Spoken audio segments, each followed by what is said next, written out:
மதிமுகவின் அதிகாரப்பூர்வ வார ஏடான சங்கொலியில் தனது தொண்டர்களுக்கு கடிதம் எழுதியுள்ள வைகோ, மே 6ஆம் தேதி 2020ஆம் ஆண்டில் மறுமலர்ச்சி திராவிட முன்னேற்றக் கழகம் தனது 27வது ஆண்டில் அடியெடுத்து வைப்பதாக குறிப்பிட்டுள்ளார்.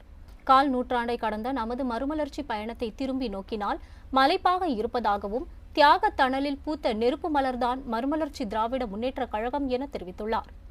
மதிமுகவை விட வலிமையானவர்கள், பொருளாதார வலிமை, விளம்பர வெளிச்சம் இவை அனைத்தையும் பெற்று நாடாளுமன்றம், சட்டமன்றம் என ஆட்சி மன்றங்களில் இடம்பெற்றும் பெருவாய்ப்பினை பெற்று இருந்தவர்கள் எல்லாம் ஒரு அரசியல் இயக்கம் தொடங்கி அதனை தொடர்ந்து முன்னெடுத்துச் செல்ல முடியாத நிலை ஏற்பட்டதை தனது கடிதத்தில் சுட்டிக்காட்டியுள்ளார். அதிகாரத்தின் நிழலை கூட மிதிக்காமல் மறுமலர்ச்சி திராவிட முன்னேற்றக் கழகம் கடந்த 26 ஆண்டுகளாக உயிர்த்தன்மையுடன் இயங்கிக் கொண்டே இருப்பதற்கு அடிப்படை காரணம் தொண்டர்களே என பெருமிதத்துடன் தெரிவித்துள்ளார். பேரறிஞர் அண்ணா ஊட்டிய குடும்ப பாச உணர்ச்சிதான் மதிமுகவின் ஆதார சுருதியாக இருப்பதாக தெரிவித்துள்ள வைகோ, தேர்தல் அரசியலில் அறுவடை செய்ய முடியாமல் இருக்கலாம், ஆனால் தமிழ்நாட்டின் வரலாற்றில் மதிமுக படைத்திருக்கின்ற சாதனைகள் சரித்திர ஏட்டில் பொறிக்கத்தக்கவை என்று தெரிவித்துள்ளார்.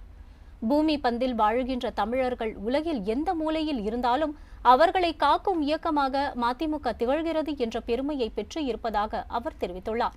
மேலும் கடல் கடந்த நாடுகளில் வாழும் தமிழர்களின் கண்ணீரை துடைப்பதற்கு முதலில் நீளுகின்ற கரங்கள் மதிமுக தான் என்பதை உலக தமிழ் சமுதாயம் அங்கீகரித்து இருப்பதையும் வைகோ தனது கடிதத்தில் சுட்டிக்காட்டியுள்ளார்.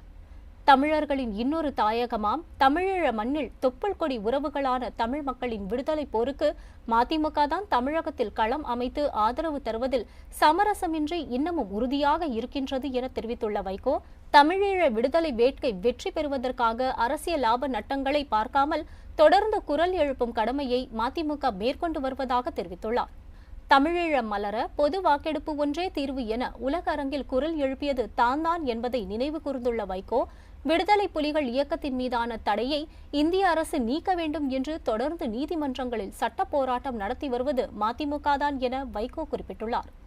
வழக்கறிஞர் ராம்ஜெத் மலானியை சென்னை உயர்நீதிமன்றத்திலும் பின்னர் உச்சநீதிமன்றத்திலும் வாதாடச் செய்து 3 தமிழர் தூக்கு கயிற்றை நிரந்தரமாக அறுத்து எறிந்தவர்கள் மதிமுகவினர் என்பதை வரலாற்றில் எவராலும் மறைத்துவிட முடியாது என குறிப்பிட்டுள்ளார். தமிழகத்தின் வாழ்வாதாரங்களை காப்பதற்கு களம் பல கண்ட பெருமை 1/4 நூற்றாண்டு கால தமிழக வரலாற்றில் மதிமுகவை விட வேறு எந்த இயக்கத்திற்கும் இருக்க முடியாது என குறிப்பிட்டுள்ளார்.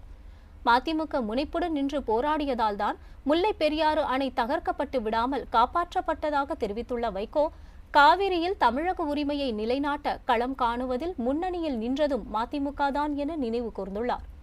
வருமுன் காக்கும் முன்னோடி காவல் படையாக மதிமுக களத்தில் வீறு கொண்டு நின்று மக்களை அணி திரட்டியதால் தான் இன்று காவிரி பாயும் பகுதிகளை பாதுகாக்கப்பட்ட வேளாண் மண்டலமாக தமிழக அரசு அறிவிக்க வேண்டிய நிர்பந்தம் உருவானதாகவும், அது காலத்தின் கல்வெட்டாய் என்றும் நிலைக்கும் எனவும் குறிப்பிட்டுள்ளார்.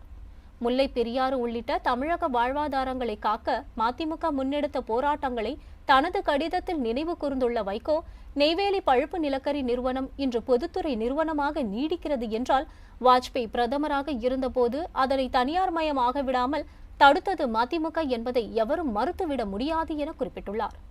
மதுக்கடைகளுக்கு மூடு விழா நடத்த தன்னெழுச்சியான போராட்டங்கள் தமிழ்நாட்டில் வெடித்தது எனில் அதற்கான விதையை தூவியது மதிமுக தான் என தெரிவித்துள்ள வைகோ, தூத்துக்குடியில் இயங்கி வரும் ஸ்டெர்லைட் நாசுக்கார நச்சு ஆலை அமைவதை தடுத்து எண்ணற்ற போராட்டங்களை நடத்தி உயர்நீதிமன்றத்திலும் தீர்ப்பாயத்திலும் உச்சநீதிமன்றத்திலும் இன்று வரை தானே வாதாடி வருவதையும் சுட்டிக்காட்டியுள்ளார்.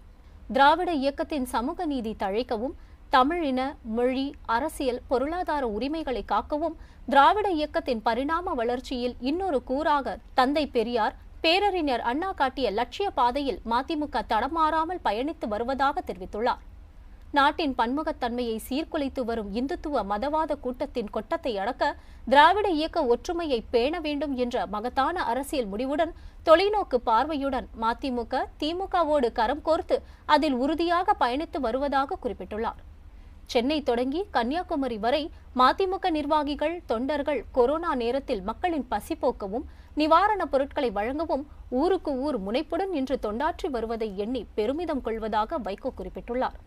இறுதியாக தமது கடிதத்தில் பேரறிஞர் அண்ணாவின் வரிகளை சுட்டிக்காட்டி விரும்புவதாக தெரிவித்துள்ள வைகோ, சோதனை புயல்களை எல்லாம் கடந்து மதிமுக கரை சேர்ந்து விட்டதாகவும், இனி விடியலின் வெற்றியை காண்போம் என்ற உறுதி தமக்கு இருப்பதாகவும் தெரிவித்துள்ளார். மதிமுகவின் 27ஆம் தொடக்க விழாவை கொடி உயர்த்தி கொண்டாடுவோம் என தெரிவித்துள்ள வைகோ, கொரோனா கொள்ளை நோய் பிடித்துள்ள இந்த நேரத்தில் ஏழை எளிய மக்களுக்கு முடிந்த அளவு உதவிக்கரம் நீட்டுவோம் எனவும் அறிவுறுத்தியுள்ளார். மேலும் திராவிட இயக்க அரசியல் வானில் மறுமலர்ச்சி திராவிட முன்னேற்றக் கழகம் என்றென்றும் துருவ நட்சத்திரமாக ஒளிர்ந்து கொண்டேதான் இருக்கும் என தனது தொண்டர்களுக்கு எழுதியுள்ள கடிதத்தில் பெருமிதத்துடன் குறிப்பிட்டுள்ளார்.